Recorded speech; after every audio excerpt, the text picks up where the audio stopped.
ঈদযাত্রায় মানুষের ভোগান্তি কমাতে এবং সেচের ডিজেলের চাহিদা পূরণে জ্বালানি তেল বিক্রির সীমা তুলে নিলেও দেশের ফিলিং স্টেশনগুলোতে তেল কিনতে মানুষের দীর্ঘ লাইন এখনো কমেনি। প্রতিনিধিদের পাঠানো তথ্যচিত্রে দেখুন বিস্তারিত।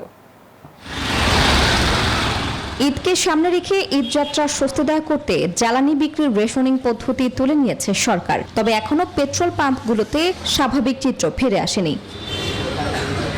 চট্টগ্রামের বেশিরভাগ পেট্রোল পাম্পে সোমবার সকাল থেকে ডিজেল, পেট্রোল ও অকটেন বিক্রিতে রেশনিং প্রত্যাহার হলেও তেলের সংকট রয়েছে। তেলের জন্য দীর্ঘ লাইনে অপেক্ষা করছেন ক্রেতারা। বিপিসি পর্যাপ্ত সরবরাহ না করায় এবং রেশনিং না থাকায় সংকট তৈরি হচ্ছে বলে জানান পাম্প মালিকরা। কিছু বড় পাম্পে গেলে আমাদেরকে অনেক দীর্ঘ লাইন পার হয়ে যাওয়ার পরও আমরা 200 টাকা তেল পাচ্ছি। আমরা আধা ঘন্টা টাইম নিয়ে আসলাম, এখন আধা ঘন্টার জায়গায় 45 মিনিট হয়ে গেছে।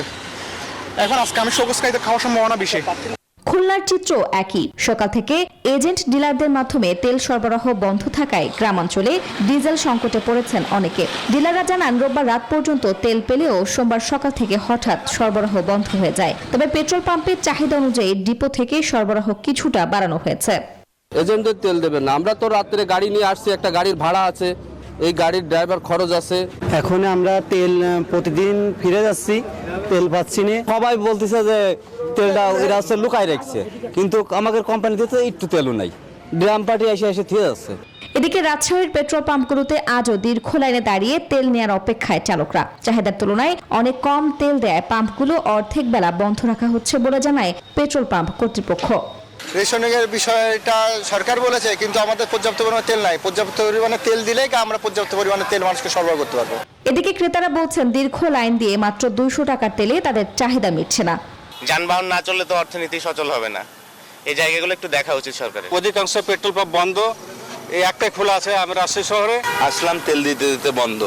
এখন আদতেও দিবে কি দিবে না, কতখানি পাবো কিছুই তো বলতে পারতেছি না ভাই।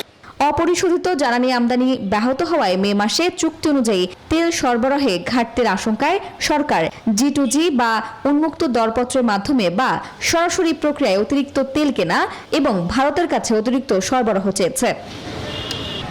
Desk report, news 24।